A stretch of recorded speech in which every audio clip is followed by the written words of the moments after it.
Hello, Chris. Welcome to the Amplified Agency. How are you today? Hey, Natalie, good. Thanks for having me. Yeah, thank you for joining us. What have you been up to today? What were you doing before you joined this call? I am doing reporting. So we're revamping our whole reporting system that we're doing to clients. And for some reason, I volunteered to head that up, and I'm regretting every bit of it now. Classic agency owner move. I've got this. Yep. It's funny because it's always like, oh, that shouldn't be a big deal. And then you get into it and it's a big deal. So Yeah, it's a it lot of work. really is. What made you guys decide to revamp that? We just didn't like the way the reporting looked, and really, I mean, we don't really want to. I mean, we like to look at stats like, impressions and clicks and things like that. That's good for us to run a campaign, but it doesn't really translate to success, in my opinion, for clients, right? So we've kind of Mhm. switched everything over to where we have those stats if they want to see them, but we're more focused on how many actual qualified leads were produced from our campaign, which helps them justify paying us, of course, but it just kind of helps them feel, because that's, as business owners, I think that's what you really, gravitate towards, is actual business results. And so that's really what we're trying to do or accomplish. I think that's one thing a lot of agency owners struggle with is how do you translate that for your clients, particularly in a way that it makes sense for your clients? Have you run into that a lot? Yeah, I think, and it's somewhat frustrating because every client's a little different, and it's almost impossible to create a custom report for each different client, right? It'd be a huge time suck. So I think the thing is that just trying to get as many of wins as you can into a report that will satisfy, all types of clients. So we try to stay out of the one-off type of business, but yeah, you're absolutely right. And so you're really niche specific. You've got Kickstart Dental, you're working with dentists. Have you found that there's any sort of congruency between all of them that helps that be a little bit easier? Or do you try to look for an ideal client that you go after within the dental niche to help make that whole process smoother, from whether it's reporting or sales or actual implementation? Yeah, that's an awesome question. And I think, any agency owners out there watching this now that maybe you're just starting, this is something I wish somebody would have told me when I started. When we first niched down, we took on pretty much anybody that would pay us, right? Because we wanted to obviously grow the agency. And while that was probably a good tactic then, what you learn from it are the types of clients you don't want to take on. And so now I do every strategy session, every first meeting is with me, because I want to make sure that their goals align with what we can fulfill, right? So we find that, don't just take on everybody because it's just going to, anybody, I should say, because it's just going to cause problems on the back end, and your team's going to waste a lot of time, and you're probably not going to have a happy client, right? So you'll learn kind of what your wheelhouse is, right? And I think that would be a huge help. And we're very selective now. I mean, we don't take everybody. This week I've probably turned down 3 clients just because I didn't feel like it was going to be a great fit for us. So I think you have to pick and choose and be a little bit patient when it comes to that process. I think that's a really scary thing because, yeah, in the beginning, you do just take anybody you can. You're like, just somebody help me pay the bills. Right. And then I think whether you're niche specific or not, but particularly when you do niche down like that, figuring out who are the right type of clients can be really tricky. Like, I think there are some immediate red flags, like people who are just like, I worked with all these agencies and they were terrible. Yeah. And it's like, okay, so you were probably terrible. Right. Right. But when you're having those strategy sessions, what are some of those red flags that you look for of just like, this is not going to be a good fit? Yeah. Number one is, what marketing do you do now? And if it's, I don't do anything, that's the first red flag, right? Because we're in a position where I don't want to have to talk somebody into why they need to market their dental practice, right? And this isn't just the dental industry. This is a good advice for any industry. But and then the second one is, what's your budget, right? So what is, how much money are you looking to spend on this particular project? And if, it's, depending on your agency, I mean, we don't do anything typically less than $1,500 a month. And if they say that the initiative's $200-300 a month, then it's, right then I kind of push them aside and talk to them about other options, because that's just not going to be a good fit for us. So those are definitely a couple of the things. So are you, go ahead. one more I'll add to that. I apologize, but it's also, I like to get out of the way very early in a strategy session, expectations. Like for instance, I had somebody this week say, yeah, I'm doing 5 new patients a month now. And by the end of the year, I want to grow that to 150 new patients a year or a month. And that is just not realistic. I mean, that's a goal that maybe a year or so down the line we're looking for, but anybody that's looking for that very quick overnight success is usually not a great fit for us. So how do you typically talk about budget? So I know that's one thing that is just sort of, some people say, well, you tell me what I need to spend, or some people have a number in their head out the gate that's typically way too low. It's pretty Yeah. rare that you meet somebody that's like on the money. How do you navigate that? A couple of ways. One way is what are you doing with marketing now? And then that goes into how much are you spending now in marketing, right? Another way to get to that I found is that I talk about, well, typically a dental practice, most business advisors say that you should spend, 5 to 10% of your gross profits in marketing.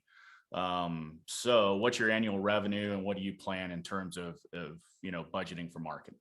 So that kind of gets the wheels turning. It's not just the guy that's doing the sales presentation telling him how much money they should spend. It's independent advisors that recommend this kind of stuff. So that's a couple of ways that I do it. And do you find people are relatively open to sharing that information? Not all. Some of them just really honestly don't know, right? If they're a new practice and they're just starting from scratch, they don't know. And some of them are just going through the process of getting quotes and talking to our competitors, things like that. And then some just want to, they're just testing us and they don't want to give us a number. They want us to give them a number, right? So it's, it's quite the song and dance, but there's little tricks and ways that you can get it out of them. Yeah, I've found that too myself, where especially the song and dance, that's almost the most frustrating part of it, where it's just like, can we just get to the point here? Like, you Yeah. need services. I'm going to tell you the accurate number of what I think you need. But if you don't Right. give me these numbers, I can't give you an accurate estimate. That's right. And sometimes being a little bit more firm with people helps. But I think so many people are just afraid of even having that conversation. Like, well, what if they ask me? And I think what you said in terms of that idea of knowing what are the industry benchmarks of Yes. what people should be spending is so important, because then you Yep. can give an educated number. It's not just, well, what do you need in order to pay the bills? It's Right. here's what you really should be spending to succeed. Right. And, I talk a lot about, a lot of people look at marketing as an expense, like the light bill or something. Right. And if you do marketing the right way, it's not really an expense. It's something that you're making money off of. Right. So it should be something that's producing dollars, not taking dollars away. And sometimes people, the people that are shopping based on budget, how much is it a month? Right. That's a big, big red flag, because they're not looking at value. They're just trying to check off a to-do box, if you will. Hire a marketing company for less than $600 a month, right? You got to really get into the value of it. And if you're not, and it's all price oriented, you become a commodity. And, that's just not, in my opinion, that's not where you want to be as an agency. How do you pivot that conversation? Like, if you see that somebody has potential, but maybe doesn't understand that, how do you bring that across to them? I do it just like that. And then I also show them a copy of one of our new reports that shows, actual business metrics. Like, for instance, and I blur out the client name, but this is what one of our clients did. And, they brought in this many new leads for the month. It turned into about this much amount of revenue. They had this many missed opportunities that didn't close. And that kind of gets them into thinking of, wow, what would 20 new patients mean to me month over month, to my family, to my financial well-being, my freedom. And if you can start going that direction, then all of a sudden the numbers loosen up a little and they're seeing actual results from another, live client that we're working with. And, that can be pretty powerful. Do you leverage case studies a lot for what you're doing? Like, is that a marketing tactic, or do you use that more in the sales process? I do both. I've got them all over my website. I put them in the sales proposals. But when we're going over the proposal live, I don't get into that. It's more of a, here's some video reviews for you, some testimonials. Here's a list of referrals that you can call. I'll let you go over that in your own time. And then I've got like the awards we've won underneath it. and it just kind of speaks for itself. I think it's a little tacky if you just try to really, hey, this is what Donna said on April 12th on Google, right? If you build an impressive page that just shows that stuff, it just screams, I think, to them, validity, and that you've been doing it a long time and you're good at it. You don't really have to, push too much on that. I think testimonials are such a strong sales tool that a lot of people overlook. It's almost just like, well, I should probably have a couple on my website, and they don't realize how much authority that builds. I think too, there's sometimes a reticence to even ask for it. And it's funny because we're always telling our clients, make sure you're getting, reviews and testimonials from the different people that Right. you're serving. But then as agency owners, for whatever reason, a lot of us don't do that. It's just like, Right. well, maybe they'll leave us one. Do you have a strategy of how you're gathering those from people? Yeah. So we use a product called Video Ask, because if we get reviews, we really want to get video ones, between that and Google ones, just for the obvious reasons. But video is so powerful because then you can dice it up into like little social media ads and do all kinds of cool stuff with it. But we built out a platform on Video Ask that basically we send a link to a client and it asks them questions and they record their answer on video, right? And then it submits it to us, and then we take the video and edit it and make it all pretty and crank them out. So, I mean, you're not going to get as many of those as you will a written review, just because people are camera shy perhaps. But, even if you can get 4 or 5 of them, they can be extremely powerful. Yeah. I love Video Ask myself. I think it's a great platform, and you can use a free version or a paid version. The paid is actually surprisingly affordable. Yeah. So I think that's always really great. So in terms of getting new clients right now, what is your primary methodology for doing that? Do you have a broad marketing mix or one thing in particular? We, knock on wood here, but we've been around so long that a lot of our stream of new leads really comes organically. People just find us, right? And that's saying something in dentistry, because there's a lot of companies out there that want to be, dental marketing agencies, right? So we have a lot of competition, but our SEO presence is pretty solid. But I also do a weekly podcast, the Dental Marketing Podcast, that we publish out and then we email out to our list. Between that and just really social media stuff, and then just inbound lists coming in, or inbound leads coming in, that's really keeping us pretty busy right now. But I mean, there's a ton of stuff that we can do. I've got, a pile of ideas here that I get, from 7-figure agency, for instance, just awesome ideas. And, back in the day, I kind of grassrooted it. I mean, when we first started, I would just go out to local cities and just start knocking on doors and say, hey, I'm the dental marketing expert. You need to talk to me. Here's some information. Let's set up a time. It's kind of like the Mark Cuban marketing, just bust their doors down and tell them who you are and why they should work with you. That's how I really got started. And now it's kind of grown organically to where, people do know us. Yeah, that's a fun thing that I love talking about with people, is the early days of digital marketing didn't involve digital sales. Right. Absolutely. There was no email cold outreach. Like you No. still literally went door to door and said, talk to me, or sent snail mail. Like, yeah, I mean, really it's funny traditional. because, marketing is getting so automated now, right? I mean, like with High Level, Keep and all these other systems. And, those definitely have a place in marketing. Don't get me wrong. But sometimes I just wonder if we try to automate too much, and we're kind of avoiding the personal conversations, right? And people buy from people. And there's industries like mine where it's hard is to call a dental practice, cold call them and, get results. But there's other ways, right? There's, put a letter in a FedEx envelope. Yeah, it costs $7 or $8, but I guarantee the doctor opens it. And if you've got something really good to show them, it's going to get you some traction. But, everybody wants to automate everything and send automated emails and text messages. And I just think some of that is just, lost. And, I think it's just a lot of work for not that much results, but maybe I'm just old fashioned. Yeah, I'm a traditionalist. I'm right there with you. I like that human connection. And I think it also really displays your commitment. Not to say that cold outreach isn't valuable. Like I think, Right. The automated systems do have value, but I think especially when you're going after the core type of business that you want to be working with, that's just a game changer when you can have that one-on-one connection. And yeah, I mean, sometimes dental, you have insane gatekeepers that you have to get through. Like they know, do not let anybody pass this. That's right. And so being able to do that, that really then shows the person that you're going after, like, wow, they get it, Yeah. and they're And committed. handwrite the letter, right? If you're going to send them a letter, handwrite it, right? Don't Yeah. just print something out. I just think, automation's made us a little bit lazy in marketing too. It's just like, if I send out 5,000 emails, somebody will respond to me. Yeah, I don't know. Yeah. Yeah. It's pretty interesting. So you had talked about that you have your own podcast. In terms of how you're using that for marketing, what has that looked like for you? It's a little frustrating for me because I don't track it well. I don't really know for sure, right? That, these many potential new clients came in just because of podcasting.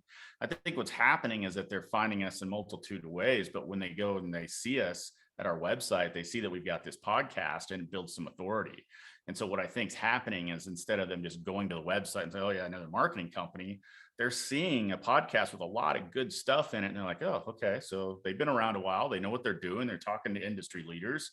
Yeah, let's go ahead and pick up the phone and call them. So what I can tell you is that it's definitely increased activity overall in terms of new leads coming in. And to be honest, the last 3 weeks, I haven't put anything out on the podcast. And I can tell the difference. I can tell that the activity level overall, the buzz, if you will, has gone down a little. So it definitely impacts what we do. I just don't know for sure where or how or, the exact specifics. It kind of drives me nuts, but I do know that it's definitely a factor. Yeah, I think that's one of the hardest things with podcasts is the tracking and attribution basically doesn't exist. Yeah. And it's for everybody. Like it doesn't matter what platform you use, the Right. technology is not consistent. Right. Which, is like the early days of digital marketing. Yeah. There was so much stuff back then that we were like, well, we're going to do it. And we can see that we have more calls coming in or more website visits. So it's clearly doing something, but I don't know exactly like which episode did it or where did that listener come from? Were they on an Apple device or were they listening through Spotify? But I think that does just feed into the whole inbound where it's just like, you just need to be the one person everybody is always hearing and putting out the quality content. So just like you were saying, people are like, oh, this is interesting. They see it on your website. Then that can almost become its own funnel where, maybe they didn't give you their email address, but they're listening to your podcast consistently. Right. And I have had a couple of clients that we signed up say that they did see me on a podcast. So I just, it's just tracking, like you said, is tough. And I would recommend to people, we talked a little bit about this off air, but I'd recommend to agencies, don't just do your own podcast, get yourself on other podcasts, like what I'm doing here with you, and then you get kind of double the exposure. You get some great backlinks, for SEO. And, so I would definitely, recommend that as well. Yeah, I think being a guest is the one thing that is just missed across the board. Where it's like, and I get it, you're so busy making your own podcast and trying to find guests for that. If you do guests, that you're just sort of like, what? Like, now I have to find other podcasts to be on. Like, that's a thing. Yeah, and I'll tell you, I struggled with that too.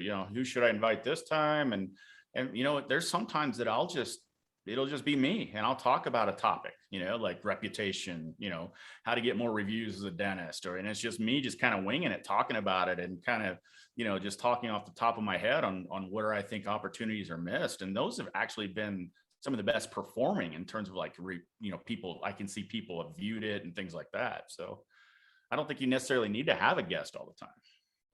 Yeah, I agree. When you were first getting started with podcasting, what were some of the things that just felt like the biggest hurdles for you? Like, I know for myself, it was, what is all the tech that I need? Like, my audio isn't the best. I'm in a room with hardwood floors. I don't have padding on my walls. Like, but I had to get over that and just start making the whole idea of imperfect action is better than no action. But I'm always really intrigued in, for other people, what were those things where you're just like, can I actually do this? Yeah, I think, I'm kind of a tech geek, so I enjoyed that part of it, but it's still not perfect because I'm in a very hollow room too. But for me, I think probably the biggest thing was, what am I doing? Nobody's going to listen to this. right? I mean, I'm like, I'm just wasting my time. Who cares about dental marketing, right? They don't, so I was very fearful that I'd do all this and take the time and produce all this content and then nobody's going to pay attention to it, right? So, I think it's like when you start a blog, right? Who's going to read that? And at the beginning, maybe nobody, but it's something that as you build up over time, you'll get more viewership. So, yeah, that was probably my biggest, I wouldn't say fear, but I'm like, what am I doing here? I'm just talking to myself. Yeah, especially when you already have so much on your plate, like Yeah, recreating all of your reports, and you're like, cool, I have to make a podcast episode now. right. You got it. How are you repurposing that content if you are? Yeah, so we send it out to our list. We put it onto our websites. Honestly, we probably don't do as much as we should. We don't really run any like paid ads right now or anything, but I could see where that could work well, video clips, things like that. But right now, that's about all we do with it. I mean, I think that's better than nothing.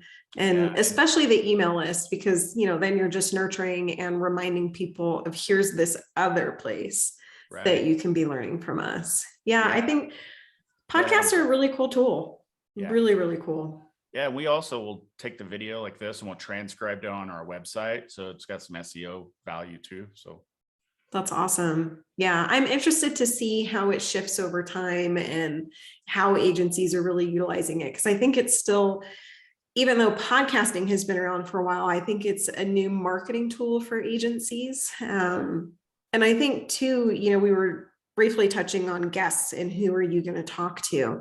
And that's one thing I'm interested in, how you manage that. Who are the people that you are typically interviewing? Is it other dental practice owners, or maybe people who also serve the dental space? How did you decide what that mix would be?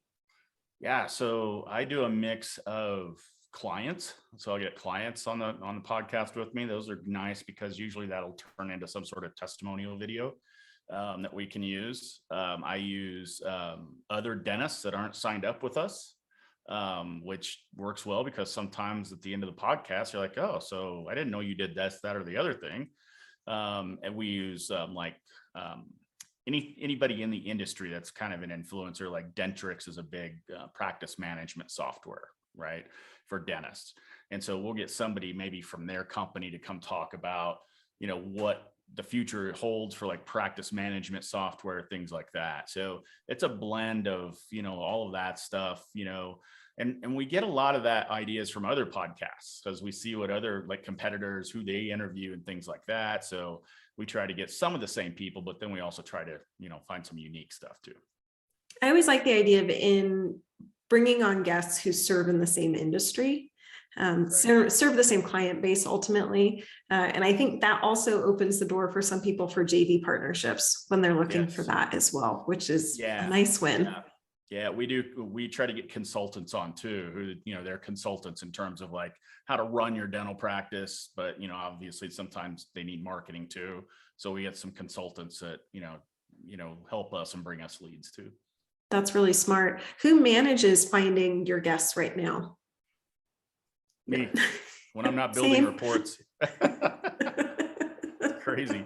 I got a team of 12 people and I'm building reports and getting my own podcast people. So I don't know what I'm doing.